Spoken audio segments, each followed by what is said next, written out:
या देवी सर्वभूतेषु शक्तिरूपेण संस्थिता नमस्तस्यै नमस्तस्यै नमस्तस्यै नमो नमः।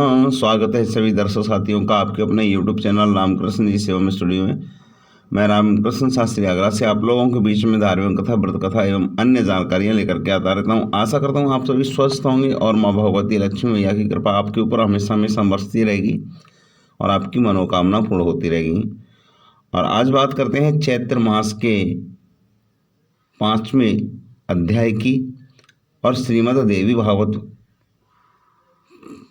का महत्म 5वां अध्याय और श्रीमद् देवी भागवत पुराण की श्रवण विधि क्या है, श्रवणकर्ता के लिए पालनीय नियम क्या हैं, क्या नियमों का पालन करना चाहिए और श्रवण के फल तथा माध्यम का वर्णन आज की वीडियो में आपको मिलेगा। उससे पहले मैं आपसे निवेदन करना चाहूँगा कि अभी तक आपने चैनल को सब्सक्राइब नहीं किया हो तो प्लीज़ चैनल को ज़रूर सब्सक्राइब करें। और एक जानकारी और देना चाहेंगे कि ये वीडियो काफ़ी बड़ा हो जाएगा, इसलिए 2 भागों में हम बांटेंगे, पहले भाग में और दूसरे भाग में। वीडियो आज ही प्राप्त होगी आपको, तो आप एक और भाग 2 भाग में सुनेंगे इसको।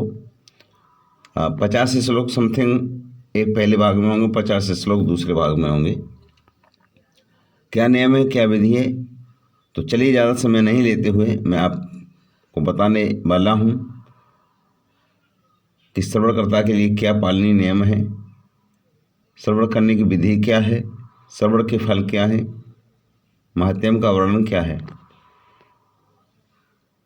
ऋषियों ने कहा, यह महाभाग सूत जी, हम लोगों ने श्रीमद् देवी भागवत महात्म्य सुन लिया और अब इस पुराण के श्रवण की विधि सुनना चाहते हैं।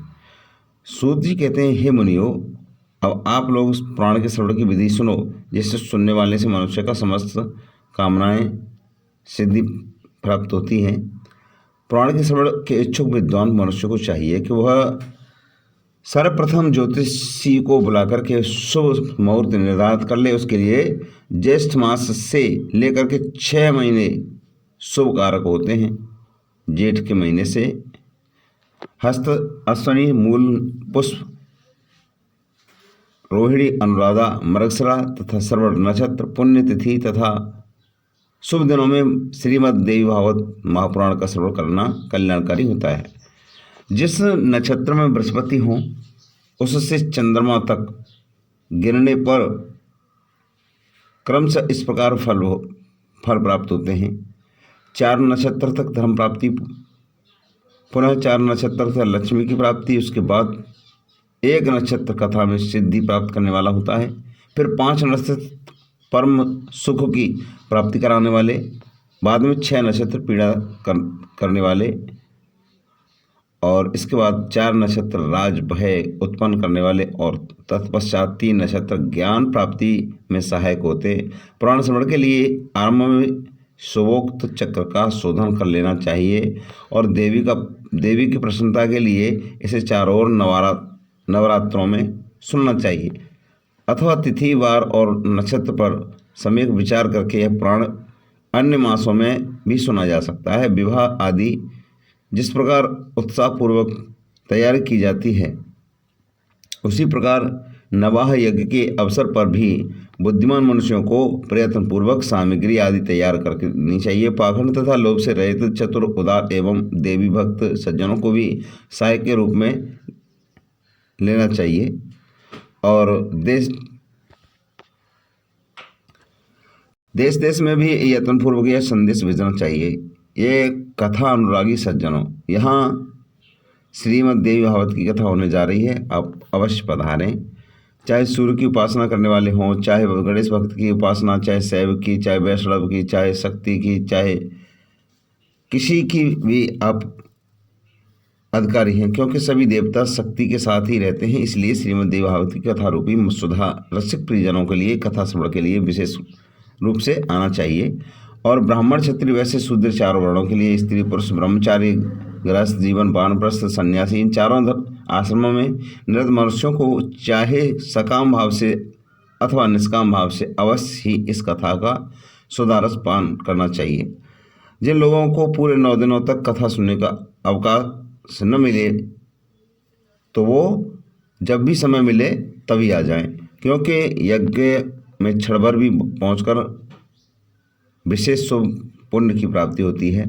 बड़ी नम्रता के साथ मनुष्यों को निमंत्रण देना चाहिए और आए हुए श्रोताओं के बैठने का भी समुचित प्रबंधन करना चाहिए।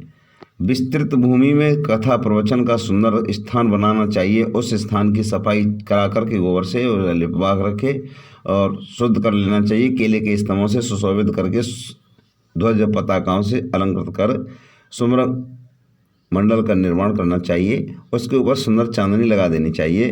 कथावाचक का आसन दिव्य तथा सुख कर आस्त्र से युक्त होना चाहिए। इसे यत्नपूर्वक पूर्वाभिमुख अथवा उत्तराभिमुख रखना चाहिए, या पूर्व की तरफ मुख करके या उत्तर की तरफ मुख करके।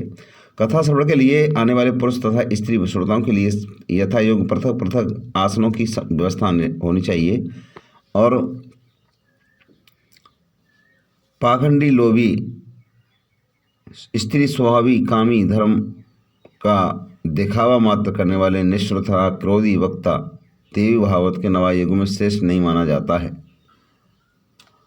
श्रोताओं के लिए शंकाओं के निवारण हेतु कथावाचक के साथ एक ऐसा सहायक भी लगा देना चाहिए जो पंडित, गुणगान, शांत और श्रोताओं को समझाने में कुशल हो।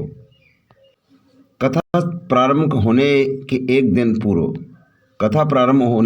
पूर्व वक्ता एवं श्रोतागणों को क्षौर कर्म करा लेना चाहिए, यानी बाल कटवा लेना चाहिए अथवा अन्य नियमों का पालन करना चाहिए। उस दिन शौचादि से निवृत्त हो अरुणोदय वेला में, सूर्योदय होने से पहले लालिमा जो छाती और अरुणोदय वेला में ही स्नान कर लेना चाहिए।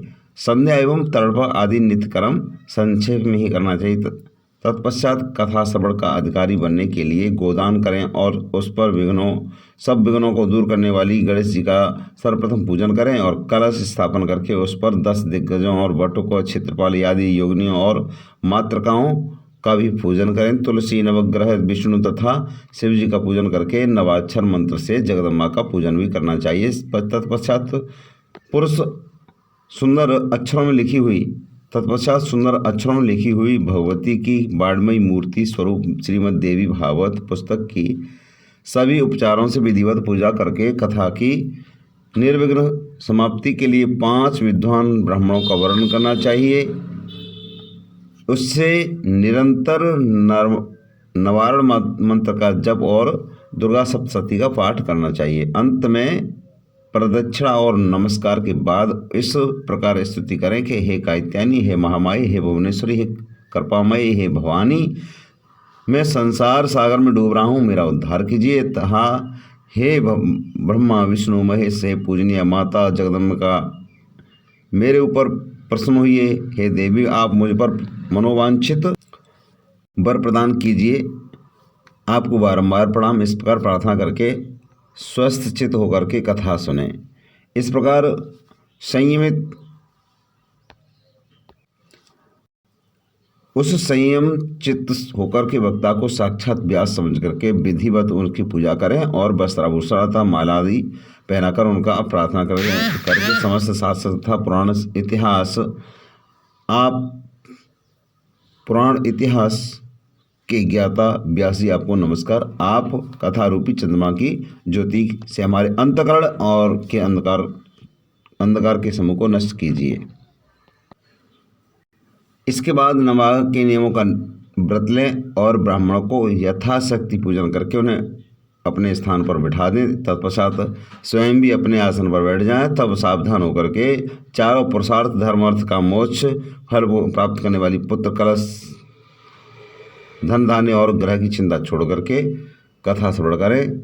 विद्वान वक्ता को चाहिए कि वह सूर्योदय से आरंभ करके पुनः दोपहर तक 2 घड़ी विश्राम करके सूर्यास्त के कुछ समय तक पहले तक कथा वाचन करें। मनमूत्र के वेग को रोकने के लिए स्वल्पाहार उत्तम होना चाहिए।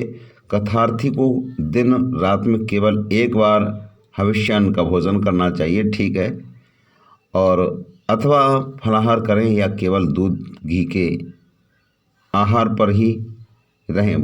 बुद्धिमान को प्राप्ति के लिए ऐसा आहार ग्रहण करना चाहिए जिससे कथा में किसी प्रकार की बाधा न हो।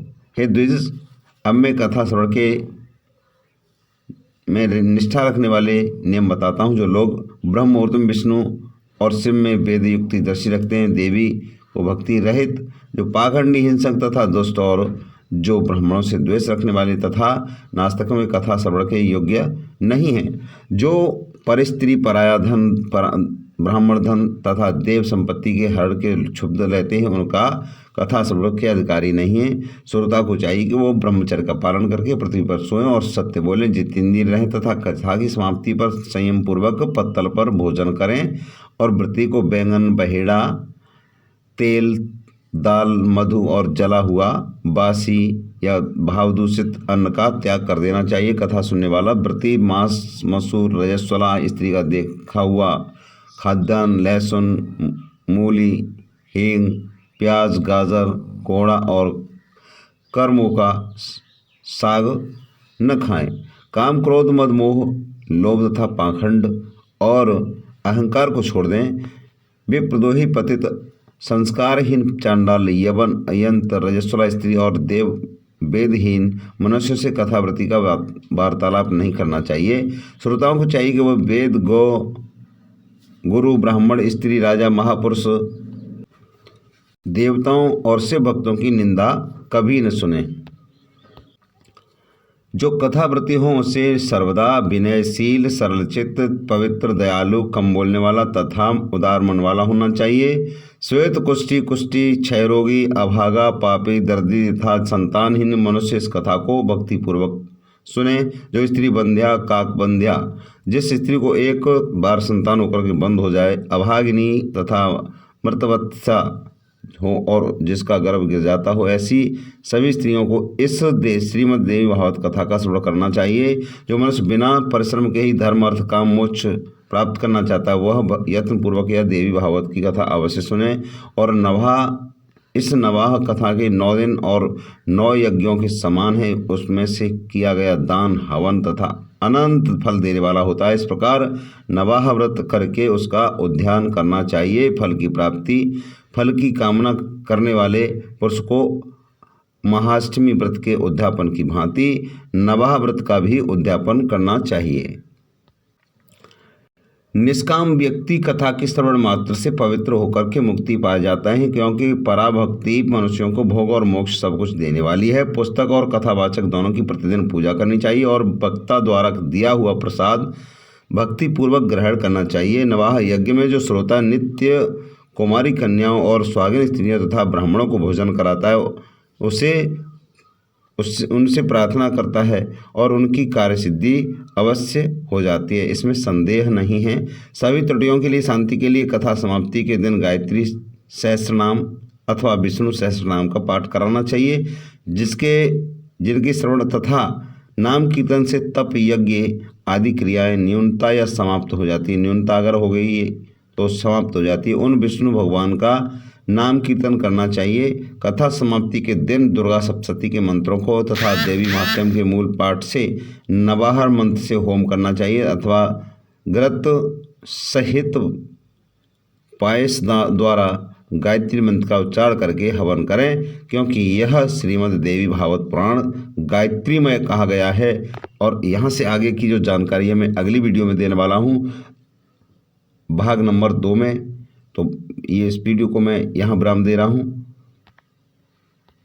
जय माता दी।